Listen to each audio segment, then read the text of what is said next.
আসসালামু আলাইকুম, আমি আবু তালহা ফ্রম UniqueBid। আজকের ভিডিওতে আমি আপনাদেরকে দেখাবো কিভাবে আপনারা বিনান্স থেকে USDT বা ডলার সেল করা বিকাশ রকেট নগদের মাধ্যমে টাকাটা উইথড্র নেবেন। সম্পূর্ণ প্রসেস কিন্তু আমি আপনাদেরকে ইনস্ট্যান্ট করে দেখাবো। তো এই ভিডিওটি আপনাকে কন্টিনিউ করতে হবে, তাহলে কিন্তু আপনারা সমস্ত কাজগুলো করতে পারবেন। তো ফার্স্ট অফ অল আমরা ওয়ালেটে ক্লিক করার পরে ফান্ডিং অপশন চলে আসবো। এখানে দিতে পারছেন আমাদের $7.24 রয়েছে। তো আমরা কিন্তু এটা সেল করব। সেল করার জন্য আমাদেরকে এখানে P2P যে অপশনটা রয়েছে, এই P2P অপশনে ক্লিক করতে হবে। P2P-তে ক্লিক করার পর এখানে একটু ওয়ার্নিং দেখতে পাবেন, এখানে ওকেতে প্রেস করবেন। দেন এখানে এমন একটি ইন্টারফেস দেখতে পাবেন। এখানে দুইটা মোড পাবেন, এক্সপ্রেস এবং P2P। তো আমরা এখান থেকে এক্সপ্রেসে ক্লিক করে দেব। পাশাপাশি এখানে আপনারা USDT একটি অপশন দেখতে পাবেন, সেখানে ক্লিক করবেন। দেন এখানে একটি সার্চ অপশন দেখতে পাবেন, সিলেক্ট কারেন্সি। তো এখানে আমরা BDT সিলেক্ট করে নিলাম, অর্থাৎ বাংলাদেশি টাকা সিলেক্ট করলাম। এখানে একটি নোটিশ রয়েছে, নোটিশটা ভালোভাবে পড়ে নেবেন। এরপরে এখানে আপনি যে পড়েছেন নোটিশটা, এখানে ফাঁকা বক্সে ক্লিক করে দিবেন, দেন ওকে। ঠিক আছে।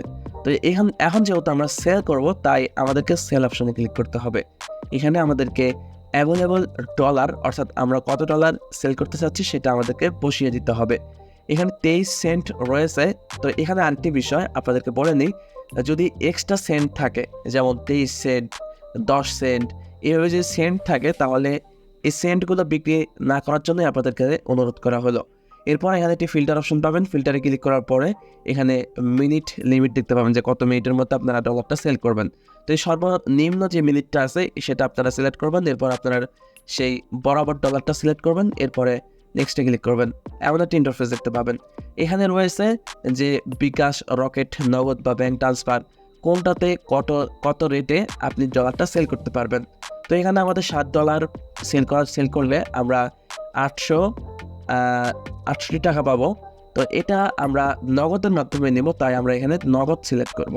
তো নগদ সিলেক্ট করলে হবে না, এখানে আমাদেরকে নগদের পেমেন্ট মেথডটা অ্যাড করতে হবে। তাই এখানে আমরা মেথড অ্যাড করে দেব। তো এখান থেকে আমরা অ্যাড এ পেমেন্ট মেথড যে অপশনটা রয়েছে এখানে ক্লিক করে দেব।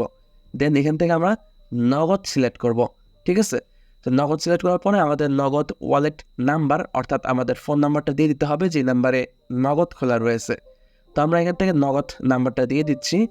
নেক্সটে আপনার রিমার্ক যে অপশনটা রয়েছে, এখানে আপনারা লিখতে পারেন যে এটা নগদ পার্সোনাল, বা যদি আপনার এজেন্ট নাম্বার হয়ে থাকে তাহলে সেটা লিখে দিতে পারেন। নেক্সটে ক্লিক করবেন। সিকিউরিটি ভেরিফিকেশন যেটা আছে এটা আপনাদেরকে ভেরিফাই করে নিতে হবে। গুগল অথেন্টিকেটর এবং ইমেল সেট করা রয়েছে, আমার ক্ষেত্রে আমি ভেরিফাই করে নিলাম।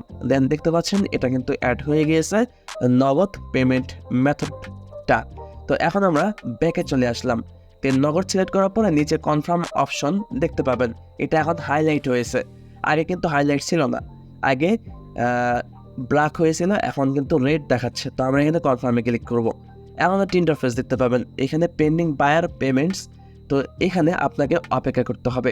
তাছাড়াও এখানে চ্যাট নামক একটা অপশন রয়েছে, এখানে কিন্তু আপনি তার সাথে চ্যাটিং করতে পারবেন। তো এখানে আমরা কিন্তু সেল করার সমস্ত ইনফরমেশনগুলো কিন্তু এখানে দেখতে পাচ্ছি। তো আমরা কিছুক্ষণ ওয়েট করব, আমরা লাইভে কিন্তু আপনাদেরকে পেমেন্টটা নিয়ে দেখাচ্ছি। তো এখানে বলতেছে যে আমরা 2 মিনিটের মধ্যে কিন্তু পেমেন্টটা পেয়ে যাব, অর্থাৎ নগদে কিন্তু আমাদের টাকাটা চলে আসবে। এটা কিন্তু বিনান্স বলতেছে, এখানে কিন্তু 2 মিনিট টাইম দেখাচ্ছে। তো আমরা অপেক্ষা করব। তো দেখতে পাচ্ছেন আমাদের কিন্তু ডলারটা চলে গেছে, এবং এই মুহূর্তে কিন্তু আমাদের নগদে ক্যাশ ইন হয়ে গেছে 841 টাকা। এবং নিচে পেমেন্ট রিসিভ নামক একটি অপশন দেখতে পাবেন। এখানে যদি এখন আপনি রিসিভ না করেন, তাহলে কিন্তু তার কাছে ডলারটা যাবে না, সেটা কিন্তু বাইন্যান্সে থেকে যাবে। এবং আমরা যদি নগদে চলে আসি, নগদে আসার পরে দেখতে পাচ্ছেন 841 টাকা কিন্তু দেখাচ্ছে ব্যালেন্স। ঠিক আছে, এই যে দেখতে পাচ্ছেন ক্যাশ ইন, এটা কিন্তু দেখাচ্ছে। এবং উপরে যদি টাইম লক্ষ্য করেন, নিচে টাইম লক্ষ্য করলে কিন্তু দেখতে পাচ্ছেন। তো আমরা যদি পেমেন্ট রিসিভ যে অপশনটা আছে এখানে যদি ক্লিক না করি, তার কাছে ডলার যাবে না। তো অবশ্যই আপনি যখন পেমেন্টটা পাবেন, আপনার ব্যালেন্সে দেখবেন টাকা অ্যাড হয়েছে কিনা। এরপরে আপনারা পেমেন্ট রিসিভ অপশনে ক্লিক করবেন। এরপরে এখানে দ্বিতীয় নম্বরে যে অপশনটা রয়েছে, তো এটা আপনারা সিলেক্ট করে দিয়ে কনফার্মে ক্লিক করবেন। দেন দেখতে পাচ্ছেন আমাদের ডলারটা কিন্তু এখন চলে যাবে। তার আগে কিন্তু আমাদেরকে এখানে ভেরিফাই করার জন্য দুইটা আমাদের যে সিকিউরিটি অপশন রয়েছিল, সেই দুইটা কিন্তু দেখাচ্ছে। আমরা দুইটাই ভেরিফাই করে নিয়েছি। তো দুইটা ভেরিফাই করার পরে তার কাছে কিন্তু দেখতে পাচ্ছেন ডলারটা কিন্তু সাকসেসফুলভাবে সোল্ড হয়ে গেছে বা চলে গেছে। তো এইভাবে কিন্তু আপনারা বিনান্সের এক্সপ্রেস যে অপশনটা রয়েছে এবং P2P যে অপশনটা রয়েছে, সেম একই প্রসেস, জাস্ট এক্সপ্রেস অপশনটা ইউজ করলে কি বিনান্সের তরফ থেকে অটোমেটিক সিলেক্ট হয়ে যায় যে কোনো একজন সেলার। আর পিটুপির মাধ্যমে আপনি যদি সেল করতে চান তাহলে কিন্তু আপনি বেছে বেছে যে কার কাছে আপনি সেল করবেন সেটা কিন্তু আপনারা সিলেক্ট করতে পারবেন। তো এই ছিল মূলত আজকের এই ভিডিওটি যদি ভালো লেগে থাকে তাহলে অবশ্যই আমাদের চ্যানেলটি সাবস্ক্রাইব করবেন, পাশের বেল আইকনে ক্লিক করে দেবেন পরবর্তী নতুন ভিডিওর নোটিফিকেশন পাওয়ার জন্য। সবাই ভালো থাকুন, সুস্থ থাকুন, আল্লাহ হাফেজ।